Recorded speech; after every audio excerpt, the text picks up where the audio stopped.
কৃষ্ণকান্ত সন্দিকৈ ৰাজ্যিক মুক্ত বিশ্ববিদ্যালয়ৰ অধীনত যোৰহাট জে.বি. কলেজত 2025-26 বৰ্ষৰ BA, MA আৰু ডিপ্ল'মা পাঠ্যক্ৰমৰ এডমিশ্যন চলি আছে।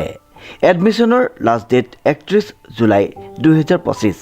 নামভৰ্তিৰ বাবে যোগাযোগৰ নম্বৰটো হৈছে 9954692884 অথবা 9706357140 জে.বি. কলেজ যোৰহাট। গ্ৰীষ্মকালীন বন্ধত মৰিয়নিৰ এখন বালিকা বিদ্যালয়ৰ এক ব্যতিক্ৰমী প্ৰয়াস। উল্লেখযোগ্য যে বৰ্তমান সময়ত ৰাজ্যৰ সকলো বিদ্যালয় গ্ৰীষ্মকালীন বন্ধ থকাৰ সময়তে যোৰহাটৰ পাৰ্শ্বৱৰ্তী অঞ্চল মৰিয়নি উচ্চ মাধ্যমিক বালিকা বিদ্যালয়ে গঢ়ি তুলিছে এক ব্যতিক্ৰমী পৰিৱেশ।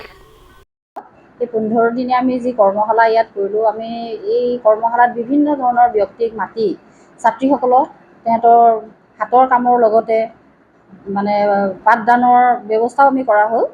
আৰু মানে কিছুমান যিবিলাক বস্তু সিহঁতি সৰু সৰু সূক্ষ্ম বস্তু শিকিব নোৱাৰে, সেইটো এই কৰ্মশালাতে তাহাঁতি শিকাৰ আমি ব্যৱস্থা কৰিলোঁ। ইয়াত আমাৰ ভাৰতী ফাউণ্ডেশ্যনৰ আহিছিলে এজন ব্যক্তি, তেখেতেও বৰ সুন্দৰকৈ তেখেতে ইংৰাজী কেনেকুৱা ক'ব লাগে, কেনেকুৱা শিকিব লাগিব, মানে আৰম্ভণিৰ যেনেকুৱা হেৰিটো তেখেতসকলে কৰিলে।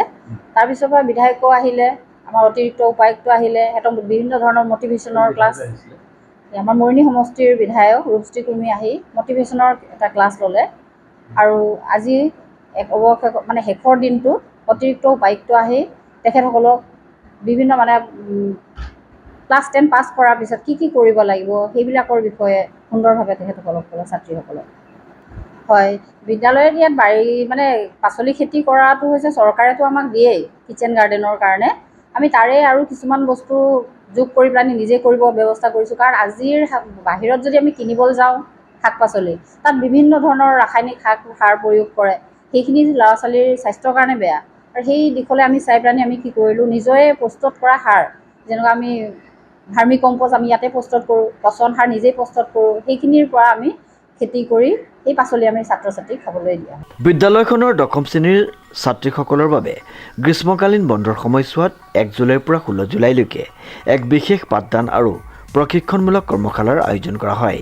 এই কৰ্মশালাত উপস্থিত হৈ ছাত্ৰ ছাত্ৰীসকলক উৎসাহিত কৰে মৰিয়নিৰ বিধায়ক ৰূপজ্যোতি কুৰ্মী, অতিৰিক্ত আয়ুক্ত মগেন নৰহ, ৱাৰ্ড কমিছনাৰ কস্তুৰী আগৰৱালা, লগতে অঞ্চলটোৰ সংবাদকৰ্মী, বিভিন্ন বিদ্যালয়ৰ শিক্ষক শিক্ষয়িত্ৰী, বিদ্যালয়খনৰ পৰিচালনা সমিতিৰ সভাপতি মৌচুম আগৰৱালা আৰু ভাৰতী ফাউণ্ডেশ্যনৰ সদস্যসকল।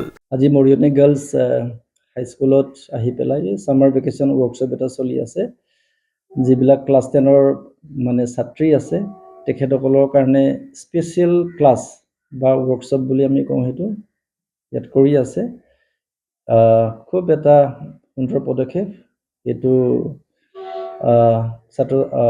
বিশেষকৈ স্কুলৰ ছাত্ৰীবিলাকৰ কাৰণে আগন্তুক যিটো মেট্ৰিক পৰীক্ষা আহি আছে খুব উপকৃত হ'ব।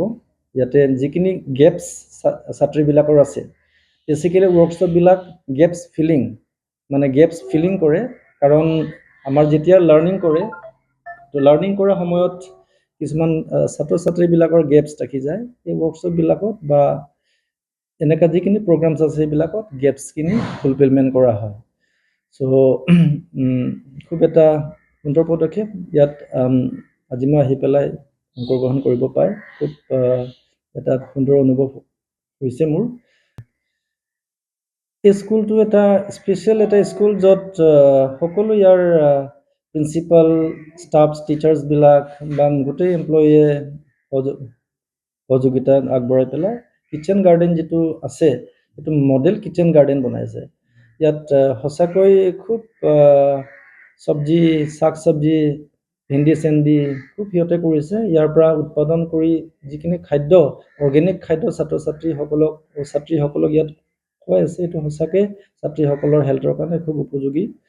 আমি সকলোৱে গম পাওঁ যে মাৰ্কেটৰ পৰা যিখিনি কিনা চব্জি আছে এইবিলাকত আজিকালি প্ৰচুৰ পৰিমাণৰ পেষ্টিচাইডছ বা ইনঅৰ্গেনিক ছাবষ্টেঞ্চেছ এইবোৰ দিয়ে। সেইকাৰণে এইবোৰ বস্তু অলপ আনহেল্ডিও হয়। সেইকাৰণে একচুৱেলি মডেল কিটচেন বা যিখিনি কিটচেন কৰিব দিছিলে স্কুলবিলাকত, সেইটোৱে কনচেপ্ট আছিলে, চ' ডেট ছাত্ৰ ছাত্ৰীসকলে অৰ্গেনিক খাদ্য নিজৰ স্কুলতে উৎপাদন কৰা খাদ্য, নিজে কৰা খাদ্য যাতে তেখেতসকলে বিদ্যালয়খনৰ অধ্যক্ষা ববিনা তাঁতীৰ নেতৃত্বত গঢ়ি উঠা উক্ত পাঠদানমূলক কাৰ্যসূচীত পাঠ্যপুথিৰ উপৰিও ছাত্ৰীসকলক বিভিন্ন হাতৰ কাম, হাতে বনোৱা গহনা, সৌন্দৰ্য চৰ্চা আৰু জীৱন কৌশলৰ প্ৰশিক্ষণ দিয়া হয় অভিজ্ঞ প্ৰশিক্ষকৰ দ্বাৰা। পাচলিবাৰী, ঔষধ গছ আৰু পৰিৱেশ বিদ্যালয়ত উৎপাদন হোৱা জৈৱিক পদ্ধতিয়ে কৰা শাক পাচলি ছাত্ৰ ছাত্ৰীক প্ৰদান কৰা হয় আৰু এই ঔষধি গছ পাচলিবাৰীয়ে এই বিদ্যালয়খনক কৰিছে অধিক মনোমোহা। গ্ৰীষ্মকালীন বন্ধৰ মাজতো ছাত্ৰীসকলৰ শিক্ষাৰ মান উন্নীত কৰিবলৈ কৰা এই ব্যতিক্ৰমী পদক্ষেপে সৃষ্টি কৰিছে এক অনুকৰণীয় দৃষ্টান্ত। অনুপম বৰাৰ ৰিপৰ্ট, নিউজ নাও।